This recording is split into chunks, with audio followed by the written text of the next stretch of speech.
Era um terreno extremamente difícil, informe, topograficamente complexo, uma colina elevada em relação ao acesso principal à estrada. Passa em frente, lateralmente. E também uma cota diferente de um outro acesso que há pela parte oposta, pela zona oposta. E, portanto, houve que dar forma àquele terreno completamente a deslizar.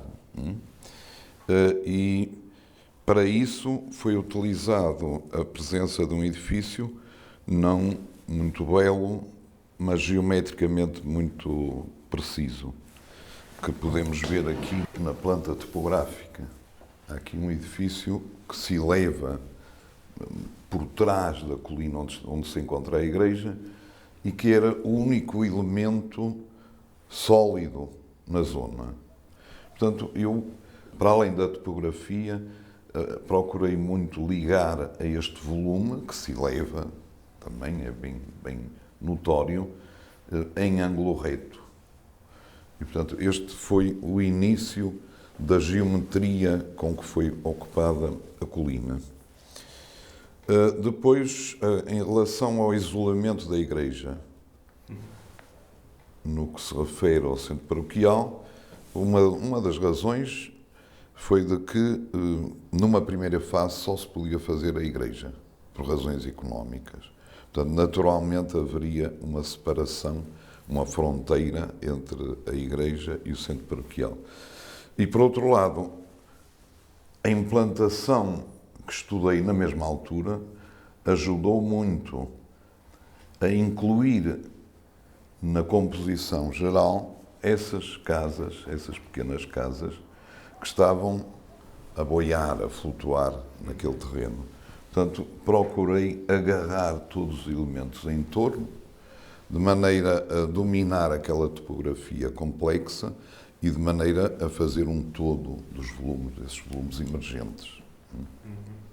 ¿Qué es lo específico para usted en el programa de un espacio destinado al culto?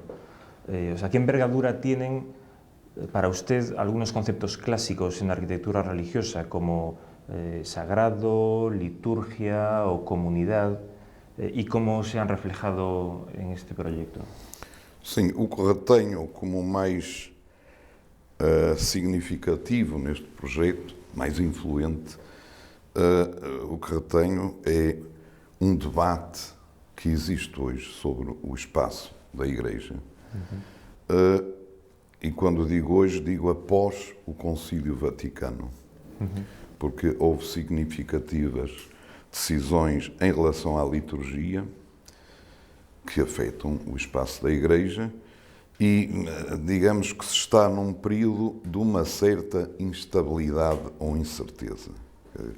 Eu notei a existência de uma primeira fase em que o que é preponderante na maior parte dos projetos feitos é um sentido de unidade da Assembleia com os celebrantes e boa visibilidade, um espaço democrático, vamos dizer assim.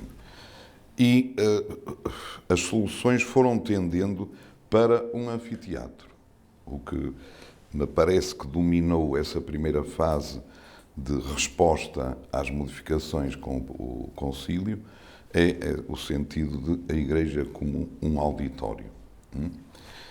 E aí parece-me que, enfim, para a minha maneira de ser, sensibilidade, que se perdeu algo da atmosfera de uma igreja que é difícil apagar porque vem de séculos de realizações.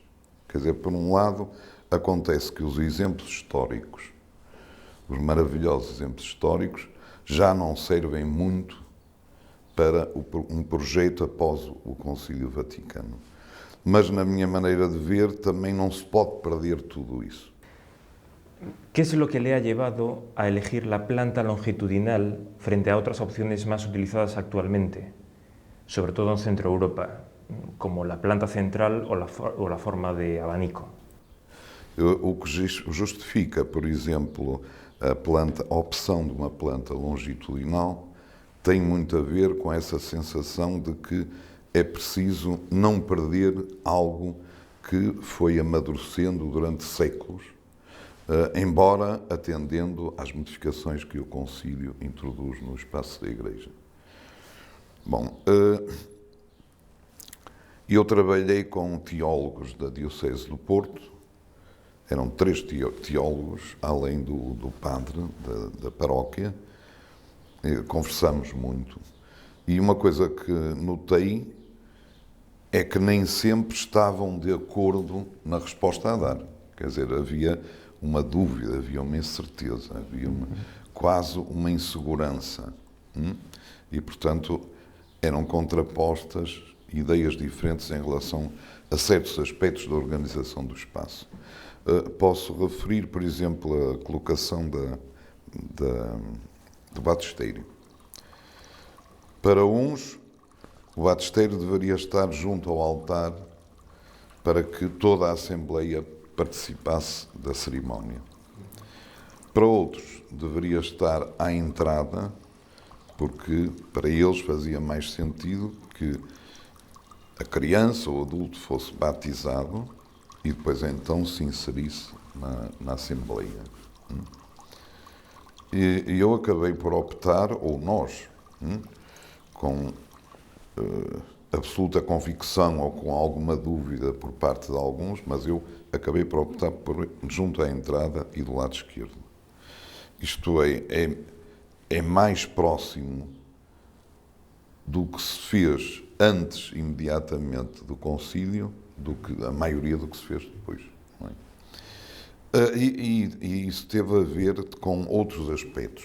Por exemplo, eu tinha uma ligação direta da sacristia, que está por aqui, ao altar. Era a única ligação entre a sacristia e o altar. E foi-me, enfim, na opinião de alguns dos teólogos consultados, o celebrante, ao avançar para o altar, passar entre a Assembleia.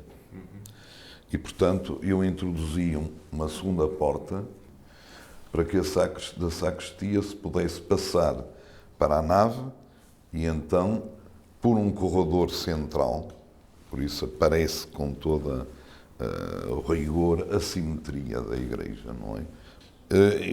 Isto levou a que a organização do espaço fosse muito conservadora, vamos dizer assim, mas eu julgo que não por simples conservadorismo, mas por um debate feito que foi muito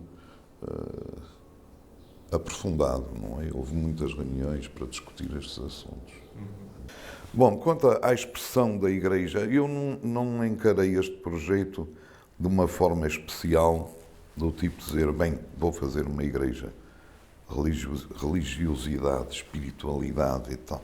Não, atendi muito mais ao que é realmente, o que se passa realmente no espaço da Igreja. E tudo mais, espiritualidade, atmosfera, nasce daí, vem sobretudo daí, não julgo que venha de qualquer metafísica imposta ao projeto. Os primeiros espaços de celebração, julgo que foram as catacumbas. Eram, assim, cavernas. Não é por isso que não existe espiritualidade aí. Foram utilizadas as basílicas romanas, que não eram espaços religiosos.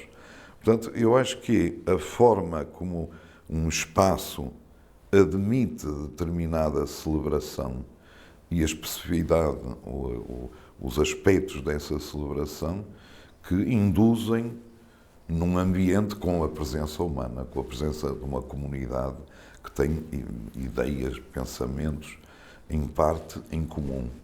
E, portanto, é isso que confere espiritualidade, a resposta a essa atmosfera.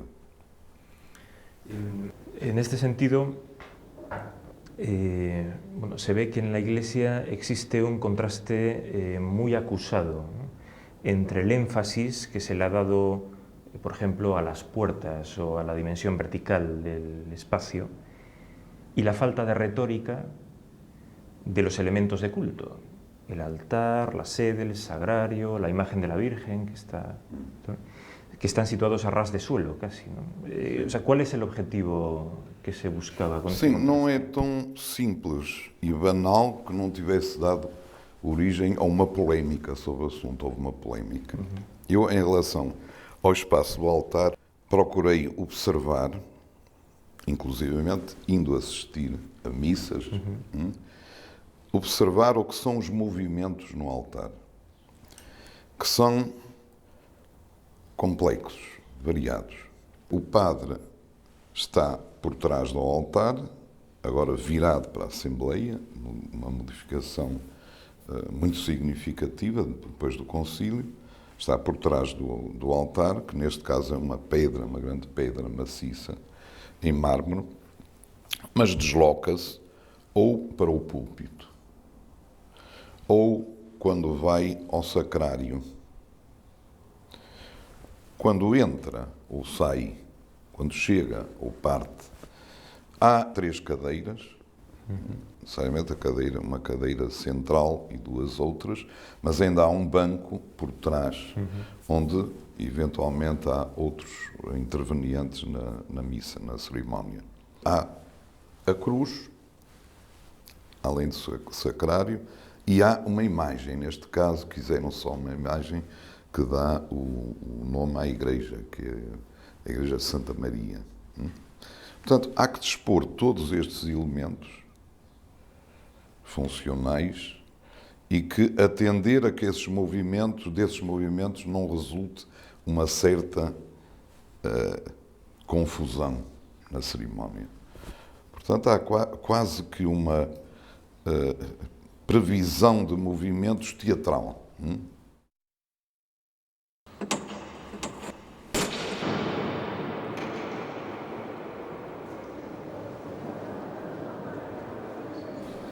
Agora, em relação à porta, falou-me na porta. Sim.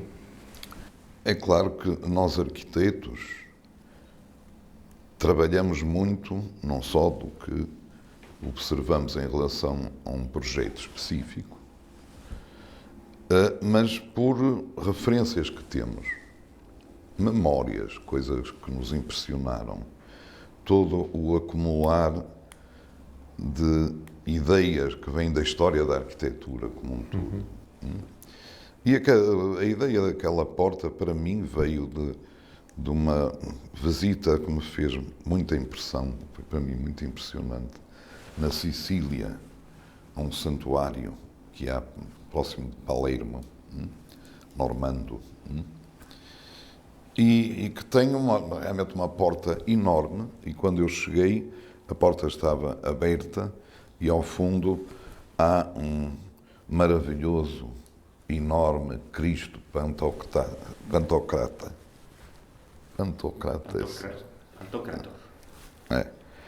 Em mosaico.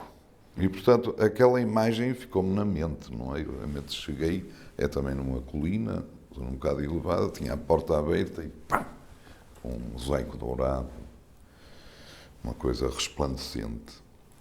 E quando acontece ter sido convidado para fazer uma igreja, aquela imagem veio de imediato. E lembrei-me da Porta Grande. E julgo que é por isso que acontece a Porta Grande. Embora, como sempre em arquitetura, haja outras razões. Há muitas razões. E até há muitas de que não nos apercebemos, que estão no subconsciente e que afloram quando resolvemos um problema.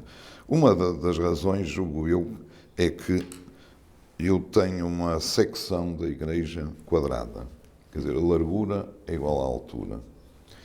E nós não podemos, em geral, não dispomos dos meios, inclusivamente, de dinheiro que permita fazer uma catedral. Mas queria também, a imagem para mim de uma igreja incluía uma certa verticalidade. E, portanto, há elementos que foram introduzidos para acentuar essa impressão ou garantir essa impressão de verticalidade. Um é a grande porta. O outro são as curvas por trás do espaço de celebração. Portanto, há aquelas duas curvas que retalham em 3 partes, visualmente, o fundo da igreja e, portanto, dão uma sensação de verticalidade. A outra é que, fundamentalmente, a luz vem de cima. São aquelas janelas a norte altas, portanto, é uma coisa que desce na vertical também a luz. E que tem como contradição, contraposto a isto, uma abertura baixa, de pouca altura, à altura dos olhos quando uma pessoa está de pé, não quando está sentada. Quando está sentada, desaparece a vista sobre o vale, vê-se o céu. Mas é muito horizontal e de muito pouca altura. Portanto, julgo que concorre também, juntamente com a tal verticalidade através de linhas de fragmentação, concorre para dar uma ideia de grande altura ao edifício. La cuestión de la ventana yo creo que es una cuestión importante porque usted ha afirmado en varios momentos que ha querido proyectar una iglesia en cierto sentido conservadora, ¿no? Por eso sorprende ese gesto tan radical, ¿no? Tan violento para la tradición, ¿no? O sea, porque la ventana rasgada tiene amplias resonancias teológicas.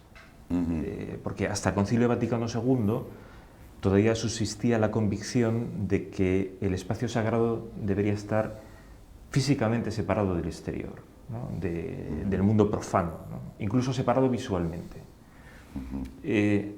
O sea, yo soy consciente de que esa ventana ha suscitado un intenso debate, ¿no? O sea, ¿cuál fue su reflexión en ese sentido? ¿Fue espacial o de algún otro tipo?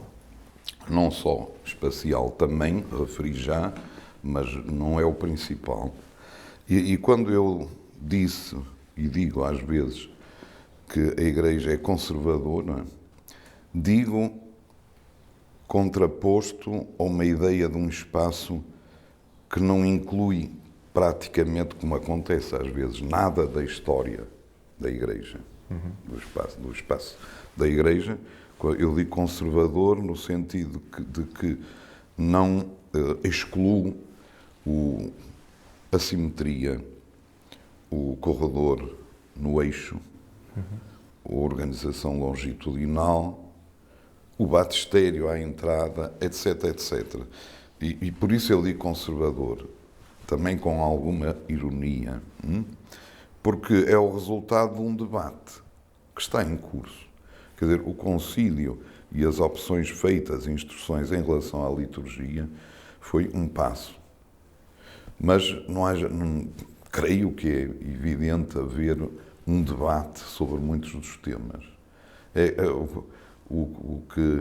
Aquilo que indica o concílio, relativamente à liturgia, corresponde quase, parece-me, a abrir um debate. E o debate está em curso. A janela horizontal, esse gesto radical, como diz, não será tão exterior à reflexão interna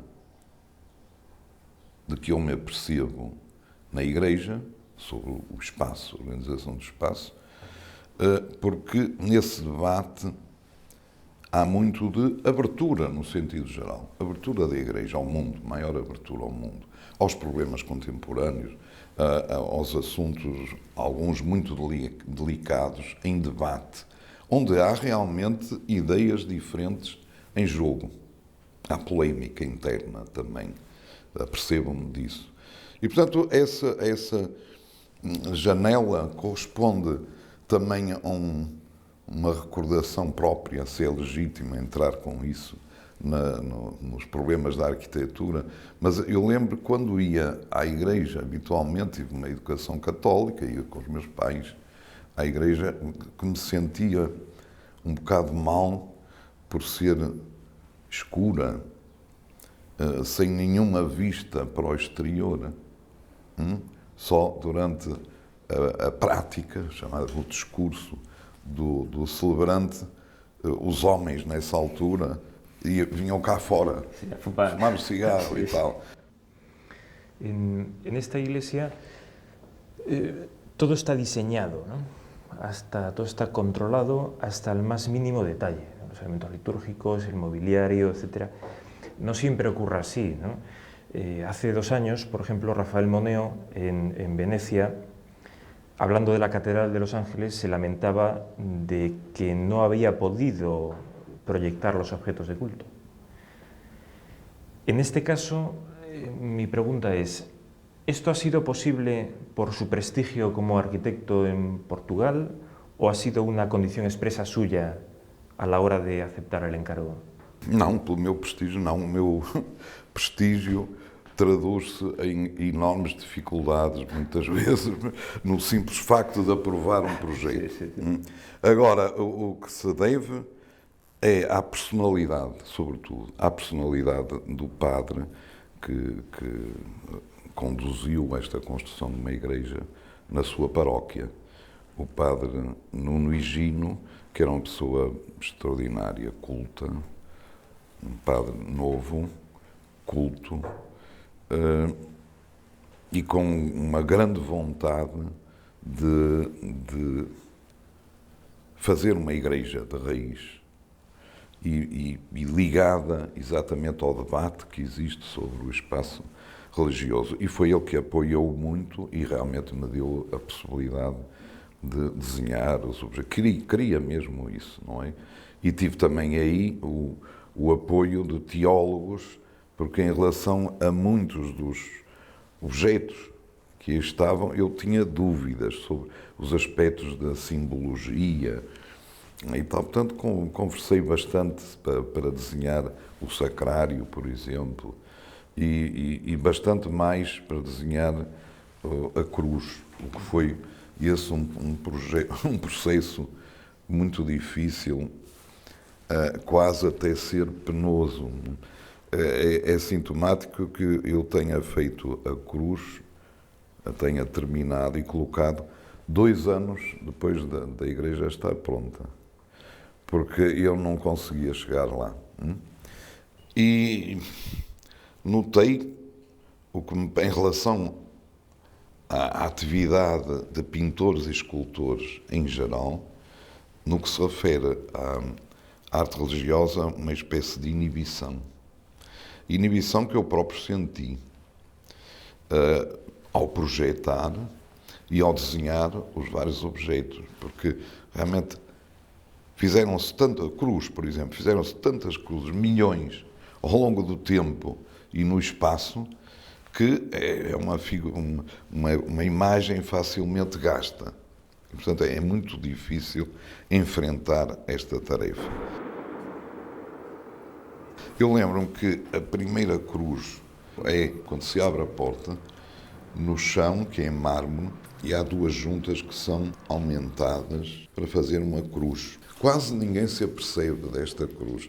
Foi como um aproximar pé ante pé do tema cruz, que depois continuou com as cruzes que são feitas no azulejo, em cada um dos muros da igreja, interiormente. E depois fui fazendo várias experiências, primeiro com a imagem, e não consegui nada que aceitasse, até que chegou a um resultado em que não há imagem na cruz, mas julgo eu que, olhando aquela cruz, se sente a presença humana. Há determinados detalhes na ligação das tábuas da madeira que há quase uma imanência daquela cruz da figura humana. Pelo menos eu sinto assim, não sei se em geral as pessoas se apercebem disso. 2 preguntas y acabamos. O sea, la primera tiene que ver, la primera pregunta tiene que ver sobre la relación entre arquitectura y arte. En su iglesia no ha introducido ningún artista. De hecho, la pieza más importante la ha hecho usted mismo en el baptisterio y está también de alguna manera escondida, casi para que la gente la descubra, ¿no? Un proceso de cuál es su postura acerca de la relación entre arquitectura e arte en el contexto de su obra. Bem, a primeira coisa que eu posso dizer é que, para mim, a arquitetura é uma arte. Ainda que seja esse um assunto polémico, e a partir da frase ou da ideia transmitida por Adolf Loos, com todo o seu prestígio e mestria, que a arquitetura não é uma arte, há muito essa ideia. Não é uma arte. Este é um ponto. Claro que o Adolf Loos disse isso num contexto muito especial. Ele afirmava as suas ideias contrapostas à arte que se praticava então em Viena, não é? Que ele considerava um pouco decadente. E, portanto, criou-se muito essa ideia, não é uma arte. Mas as obras de arquitetura do Adolf Loos são arte, para mim, embora eu tenha afirmado isso.